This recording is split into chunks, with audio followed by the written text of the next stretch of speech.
news. President Abdel Fattah al-Sisi welcomed on Tuesday the development of joint cooperation relations between Egypt and the African Development Bank Group as he met with its head, Akinwumi Adesina, who praised the Egyptian development experience during the past few years. President al-Sisi affirmed Egypt's aspiration to expand the volume of cooperation with the bank during the coming period in various fields.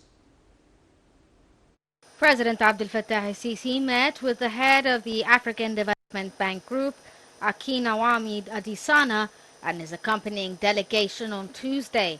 Presidential spokesman Ahmed Fahmy said President al-Sisi welcomed the development of joint cooperation relations between Egypt and the African Development Bank, expressing his appreciation for the bank's role in supporting development sectors in the African continent, especially in light of the growing economic challenges at the international levels. President al-Sisi affirmed Egypt's aspiration to continue and increase the volume of cooperation with the bank during the coming period in various fields within the framework of the objectives of the joint country strategy between the two sides. For his part, President of the African Development Bank expressed honor to meet President al-Sisi, praising the Egyptian development experience during the past few years, describing it as a source of inspiration for the African people across the continent.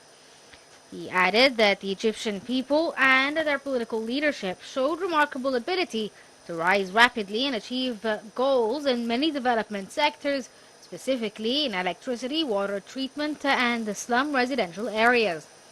President al-Sisi expressed Egypt's full support for the bank and its annual meetings, stressing Egypt's constant keenness to promote African interests at all levels.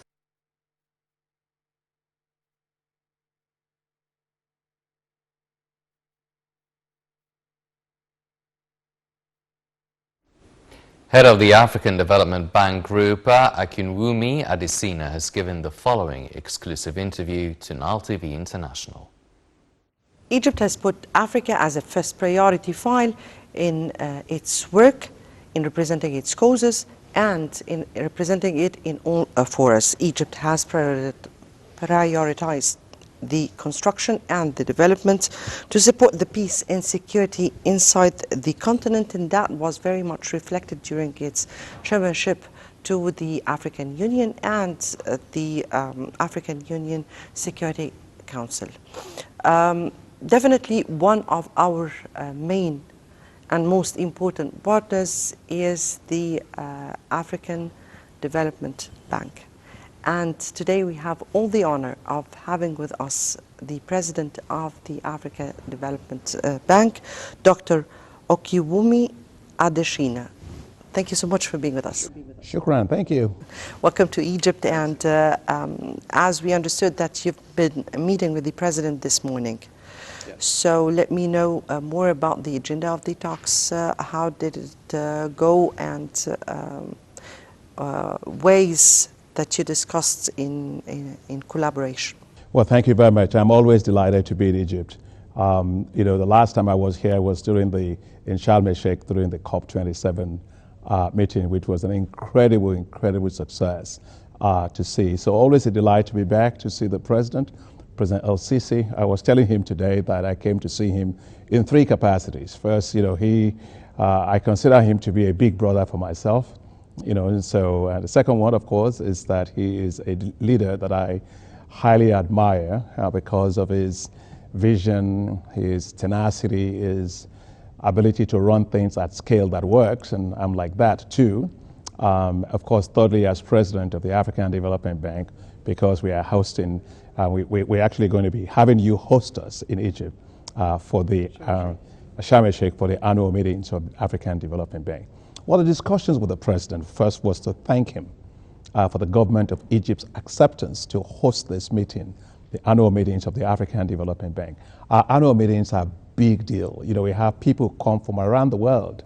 We've got thousands of people that come. We've got ministers and governors of the bank from across the world. We have 81 countries that are members of the African Development Bank. Of course, Egypt, a very important strategic partner and an investor in the African Development Bank.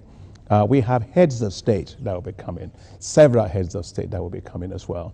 So it was an opportunity for me to come to speak with His Excellency President al-Sisi, thank him personally for the efforts of the government to host this very important meeting, but also at the same time to ask for his continued support for the issues in Africa. About, he always has been a leader that's focused on issues of regional integration. He showed that leadership again at a global level when he chaired the COP27, which was all about climate change and green growth. And of course, the agenda of the African Development Bank's annual meeting, it's about how we mobilize financing, private sector financing for climate and of course for green growth. So I'm in the right place with the right leader, the right country. So of course I'm excited to be here.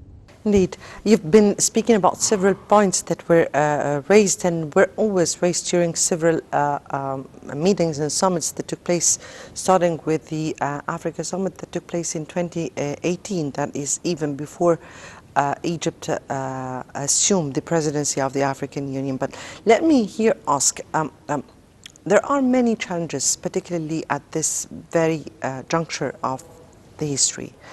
We're seeing lots of challenges facing Africa, not because Africa is the reason, but because Africa is paying the price.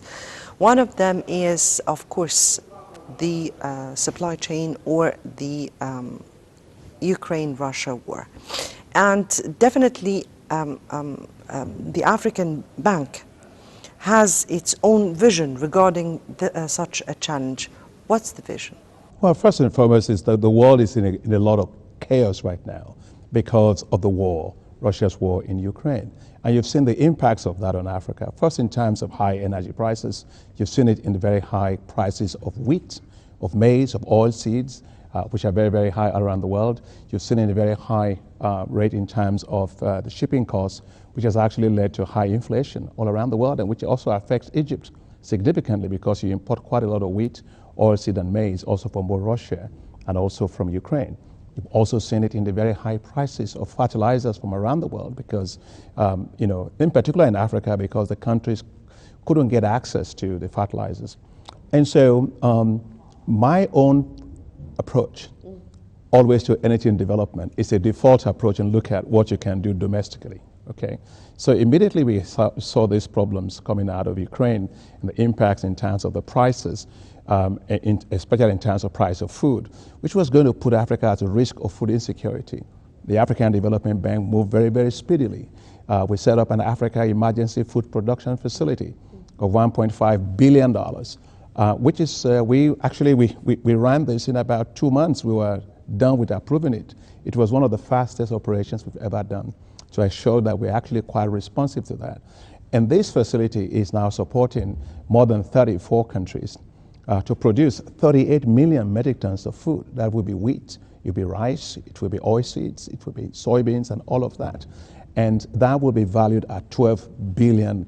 And so that's how quick we are in responding to that. But I do realize that that is just an immediate response. But how do you deal with the structural issues of how Africa actually needs to feed itself on a longer term basis? And we as the bank, we have what we call Feed Africa strategy to make Africa completely self-sufficient in producing food. And what is this strategy exactly? This strategy is basically to say, look, Africa today has 65% of all the arable land uncultivated in the world. And so to feed the world, you don't need, it's not about, the future of feeding the world is not in Europe, it's not in Latin America, it's not in Asia, it's in Africa. So what Africa does with that agriculture becomes the future of the world. So what we're doing at the African Development Bank, we launched what's called a Feed Africa strategy. And that strategy is to make sure that farmers in Africa have the best performing technologies, they have the right support of infrastructure, they have the right policies and financing to double, triple production of food and be able to feed themselves. So I was delighted in January this year to have co-hosted the Feed Africa Summit in Dakar with President Macky Sall, who was at the time the chairman of the African Union. And it attracted 34 heads of state and government, physically present at the meeting. And what we were able to do, we put together a plan for Africa to achieve full self-sufficiency in 3 years. And in 5 years to be able to become a major player in terms of export of food around the world. And as of last week, we had mobilized more than $54 billion towards that particular effort. And there is a particular, some donors that are coming on board, and we may be able to get to $70 billion very soon. So all of that just to say that Africa must decouple itself from all these impacts of what is happening from the war of Russia in Ukraine, and being able to produce food, sell food among itself, and make sure it thrives rather than being susceptible, vulnerable. Efforts to mobilize finances, particularly in areas of importance or of priority in Africa. We're speaking here about construction, we're speaking about development, we're speaking about very important files that Africa has to deal with. What's the bank's vision towards such priorities regarding this upcoming future? Well, first and foremost, the biggest challenge that Africa faces is infrastructure. I was talking today with President al-Sisi. We were talking about this particular issue. Africa needs to have electricity. You have a continent in which 600 million people do not have access to electricity. Okay. At the African Development Bank, over the last 7 years, we have helped to connect more than 20 million people to electricity, but there's still a long way to go. And so we were actually investing about $25 billion over 10 years in helping Africa to do that for electricity. Other challenges, of course, that you have to deal with, has to do with digital infrastructure. We live in a world in which everything is digital, so you need to have digital infrastructure.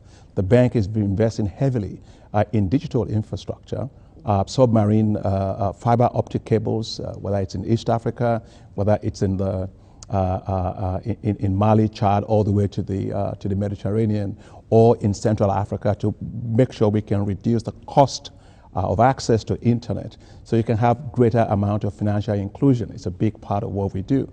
The other issue that we have to do is you need ports, you need rail, you need airports, and we are investing heavily in this. So as African Development Bank, we're helping to close the infrastructure gap in Africa.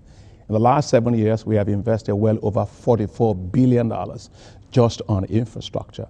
And I'll give you an example. Some of the critical infrastructure, for example, take Egypt.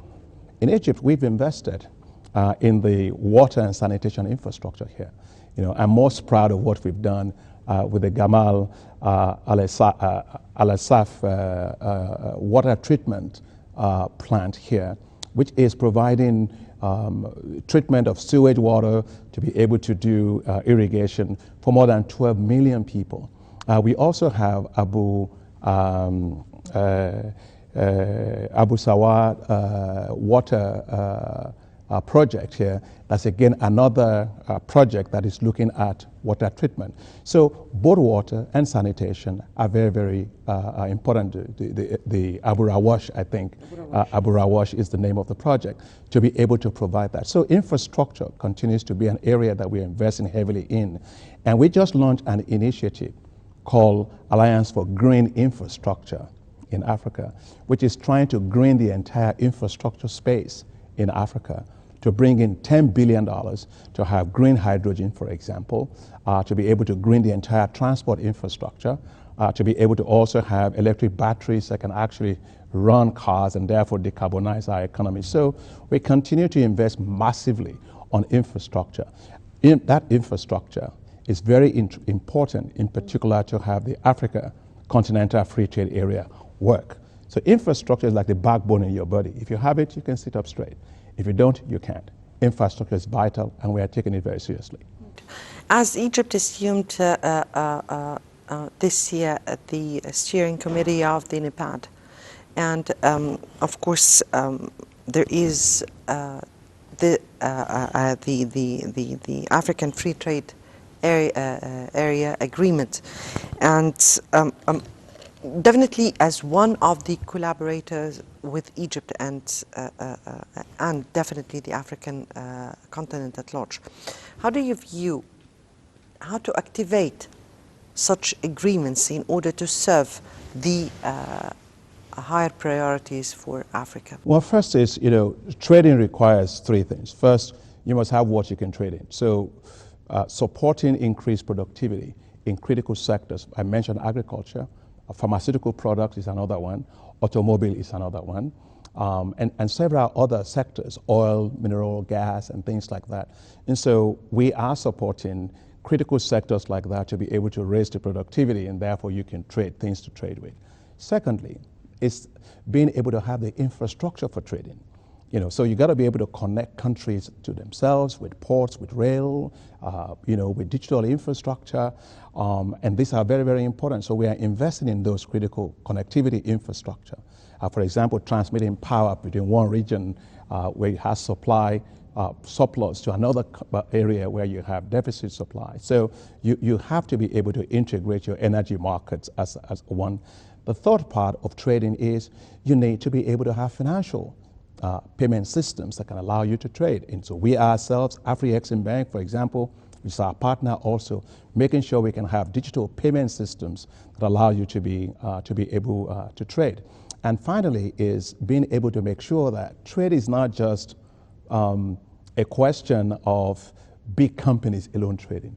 Most of the traders you've had in Africa are small and medium-sized enterprises, making sure they have access to financing to be able to trade. And by the way, most of the traders are women. We want to make sure that the free trade zone is one that they can trade without harassment, without any sexual harassment, and making sure that those that do not have education, what we call fundamental education, English or French or whatever, or Arabic, well, doesn't mean that you are illiterate just because you can't speak those languages. We have to make sure that we can take those in the informal sector and make sure they can also participate in the more formal sector by reducing the barriers to trade for a lot of the people that are in that informal sector. So we're speaking here about empowering women and empowering youth, startups and entrepreneurs, right? Well, that is a key part of it. Let me give you two examples for the women. Women run Africa, just so you know. The business in Africa are run by women. At the African Development Bank, we set up a program that's called the Affirmative Finance Action for Women in Africa. AFAWA is the name, which is to mobilize $5 billion for women businesses in Africa. And in the last 1 year alone, we have actually, as the African Development Bank, paid out to businesses run by women $1 billion, just to tell you. And our goal is to be able to reach $5 billion for businesses run by women. But the other thing you raised was the issue of the youth. Today, for example, I was just in my discussion with Mr. Abdallah, the central bank governor here. We were talking about that. He let me know that you have 1 million young people that enter the labor market every year and they need jobs. I was talking to His Excellency President El-Sisi about that. And that is why today in Africa, you have a third of Africa's youth unemployed, a third of them underemployed, and a third of them simply angry with government. And therefore, what we have to do is to make sure we have a financial ecosystem that can support their ideas, that can incubate their ideas, that can give them the resources they need to create youth-based wealth. I don't believe, for example, that the future of Africa's youth lies in Europe. It doesn't lie in the United States. It doesn't lie in Asia or Latin America. It lies in Africa, growing well, able to support good skills, jobs, entrepreneurship that will allow our young people to have a decent quality of life. And that's why at the African Development Bank, we are now rolling out what is called Youth Entrepreneurship Investment Banks. These are going to be new financial institutions that will support the businesses of young people. If you're a young person, you walk into a commercial bank, what do they see? Well, they see nothing but risk, right? But you may have great ideas, great creativity, but somebody has to believe in your idea and be able to put finance behind it. No, we believe in Africa's youth, and we are going to put our capital at risk on their behalf, and that is a risk worth taking. So today you've been, as you said, respectively meeting with the president, and you have discussed the bank's annual meeting, this upcoming meeting, which will be hosted at the Red Sea Resort of Sharm el-Sheikh. And what are we supposed to be expecting from this upcoming meeting, and how far will it help Africa at large to fulfill its aspirations? No, it's a very good question. If you take a look today, what do we have? All across Africa, you have a lot of drought. You have a lot of cyclones, you see what has happened in Mozambique, see what happened in Malawi, see what happened in Madagascar. You have devastation from climate change everywhere. So on top of COVID, we had a debt crisis that's also triggered because of the climate change, because the damaged infrastructure has to be repaired. And therefore, we must make sure that Africa gets the resources it needs to adapt to climate change. Today, Africa loses between $7 billion to $15 billion a year because of climate change. And if we don't do anything, by 2030, that is going to rise to $50 billion every year because of climate change. And so, but to be able to adapt to it, Africa didn't cause climate change. We only contributed to no more than 3% of historical emissions, but we need at least, $1.4 trillion by 2030 to be able to adapt to that climate change. And so issue is, where do you get those resources from? Some of it, of course, has to come to the public sector. The governments, the developed countries who cause most of these problems, have committed themselves to $100 billion a year payment, which is a token as far as I am concerned, but it's a very important token. And I want to thank President El-Sisi and the government of Egypt for having put that on the agenda of COP27, that it is there. We also had on the agenda the loss and damage pushed for by the government. President El-Sisi was also approved by COP27. However, we do need to have resources from the private sector. Private sector is very, very important. There's a lot of capital that is sitting out there with pension funds, with sovereign wealth funds, that these institutional investors should be putting into green infrastructure, for example, energy, water, sanitation, road, rail, ports, and so on. So what we are going to do with the annual meeting of the African Development Bank is look at what are the ways in which we can leverage private sector financing to deal with green growth and also to deal with climate change. What are some of the risks that they face? What are the ways in which we can develop bankable projects that private sector can actually put money into? And what should we do in terms of regulations that create incentives for private sector to invest in green, actually? Because today in Africa, for example, we only have 0.2% of global green bonds being in Africa. So how do we encourage most of those to come into Africa? So that's what the annual meeting of the African Development Bank is going to be thinking about. How do we mobilize these trillions of dollars that we need?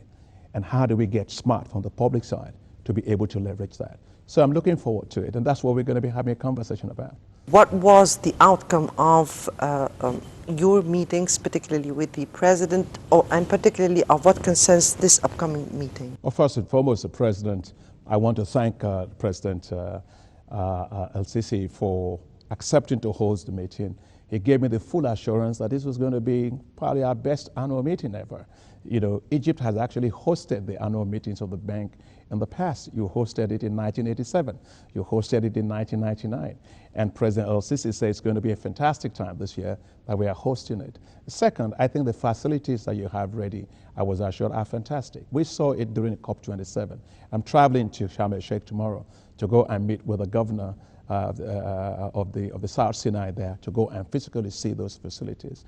His Excellency President El-Sisi has also invited several heads of state to come to this particular meeting. It shows a great political support that is given to this particular effort. And I think that the other issue that we discussed, Mr. President, that I think is very critical for the annual meeting, is he emphasized, and he always does this time and time again, the importance of investing more and more on infrastructure. And in this particular case, I would add, climate resilient infrastructure in the face of climate change. So we will need President El-Sisi's leadership, his commitment, and his support for us to have an excellent annual meetings, as he has promised that we will do. I always believe everything he tells me because he always delivers them. Dr. Akiwumi Adesina, the president of the African Development Bank, we thank you so much for being with us and for your input, and definitely it was a real pleasure having you on Nile TV. Thank you so very much. It's good to be here. Welcome back. President Abdel Fattah el-Sisi received on Tuesday the credentials of a number of ambassadors accredited to Egypt. The credentials included the ambassadors of Ireland, Sultanate of Brunei, Republic of Azerbaijan, the Republic of Greece, New Zealand, the Republic of Argentine, the Republic of Portugal, the Republic of Ecuador, the Republic of Cuba, the Democratic Republic of Congo, and the Republic of Guinea-Bissau, and the Republic of Seychelles. President Sisi welcomed the new ambassadors, wishing them success in performing their duties in Cairo. The head of state stressed Egypt's keenness to strengthen the frameworks of bilateral relations with their countries in all fields and to continue communications and coordination on various regional and international issues of common concern.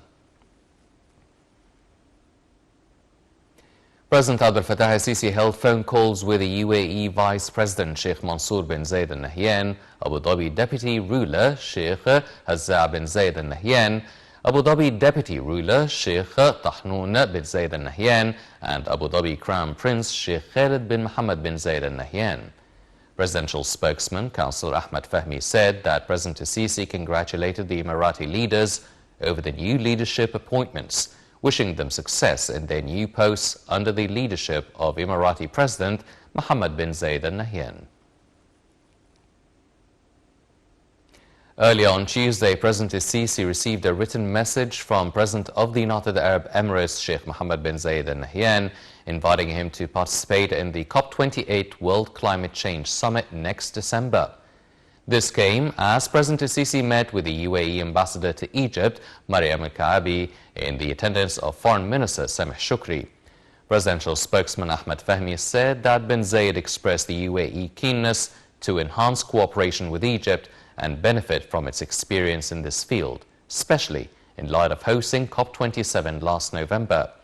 The UAE leader further hailed Egypt's organization of the summit, which won the world's appreciation, as well as the positive outcome the summit had achieved in the international climate action. For his part, President Sisi conveyed his greetings to Sheikh bin Zayed, affirming Egypt's confidence in the UAE's leadership of the upcoming summit in light of the state's capabilities. The head of state expressed Egypt's keenness to maximize cooperation and transfer the Egyptian expertise within the framework of the distinguished ties that bind the two brotherly nations.